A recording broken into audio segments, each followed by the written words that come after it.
It happens quietly, usually late in the evening when the house has finally settled, and the demands of the day have temporarily ceased for the evening. You sit at the kitchen island, the soft glow of a laptop screen reflecting off the counter, and you open a retirement calculator to check your progress.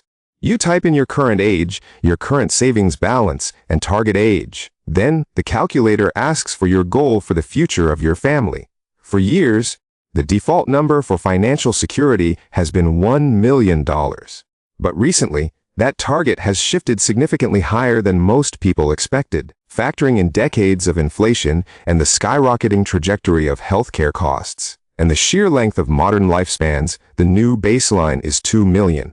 Sometimes, it is even higher than that staggering $2 million mark. You look at your current balance, a number you have worked hard to build, and then you look at that staggering requirement that feels so far away. A profound, quiet sinking feeling sets in as you stare at the screen. It feels like a chasm you could never possibly cross in your lifetime. A destination everyone else seems to be steadily marching toward while you are behind. This is not a dramatic moment of panic, but a dull, persistent ache that accompanies the modern American middle-class experience in today's difficult economy. It is the quiet, unspoken assumption that you are failing at a game that everyone else has somehow figured out while you struggle to keep up. You close the laptop, turn off the kitchen light, and carry that realization to bed, convinced that your lack of $2 million is a failure of discipline or intelligence in your personal financial journey through life. The belief that $2 million is a standard or common retirement balance is deeply ingrained in our modern financial anxiety, and it is crucial to understand why. It feels true because the machinery of financial media and wealth management marketing relies on massive, aspirational numbers to generate attention and sell services. We are constantly exposed to headlines about extreme super savers and early retirees. These narratives create a powerful availability heuristic where we assume massive wealth is the norm.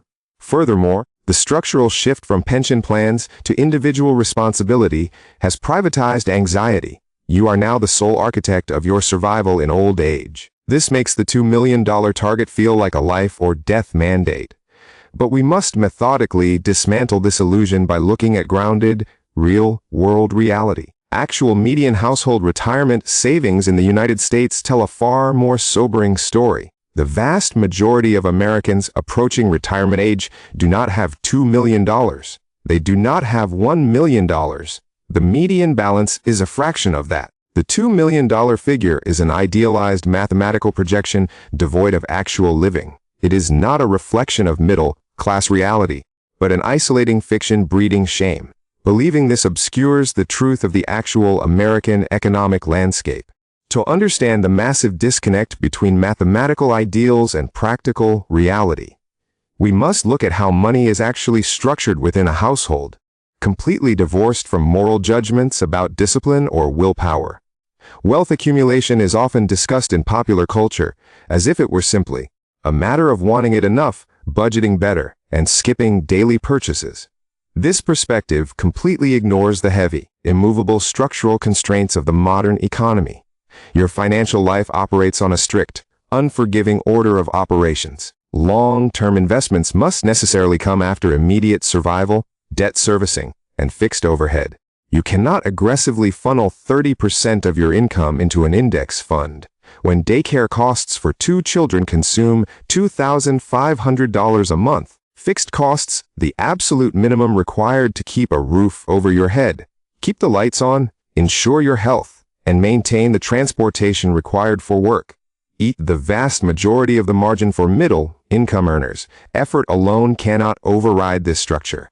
You can be incredibly disciplined, meticulously tracking every single dollar that enters and leaves, and still find that at the end of the month, the math allows nothing. The income ceiling for most normal professions, combined with the rising floor of expenses, creates a structural vise that limits the capacity to compound wealth. When the margin between income and necessary outflow is razor thin, the capacity to compound wealth is mathematically constrained, regardless of individual desire.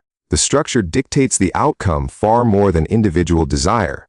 Consider a realistic, grounded scenario to illustrate these constraints. Imagine a dual-income household earning $95,000 a year. On paper and in historical context, this is a solid above-median household income.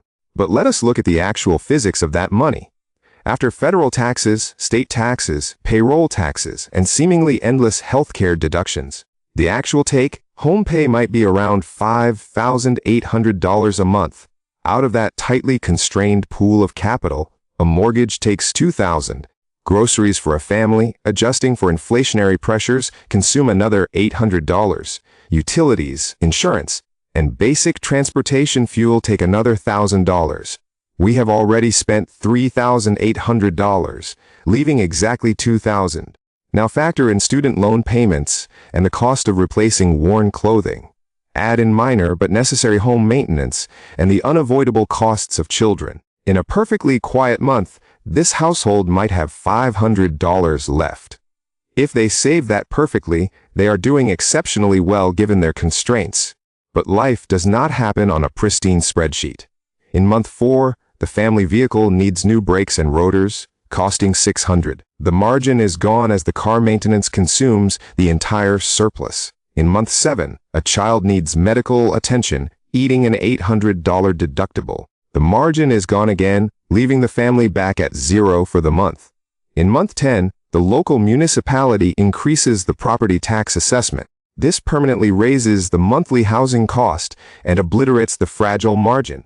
It is a best-case scenario that is routinely obliterated by the friction of existence. Compounding that frequently interrupted margin into $2 million requires decades of perfection.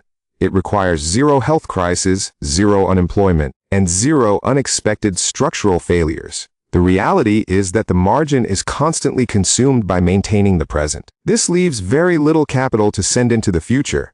To deepen this understanding, consider a second scenario, a single earner making $65,000. The mathematical pressure here is even more acute because the baseline costs of existing housing, utilities, transportation, do not scale down perfectly just because there is only one income. A one-bedroom apartment still commands a premium. Healthcare premiums still take a massive percentage. For this individual, the margin might not be $500, it might be $100, or nothing at all in a month where a utility bill spikes due to weather. The structural reality is that the cost of simply participating in modern society requires capital. The concept of aggressive saving is entirely disconnected from their daily experience.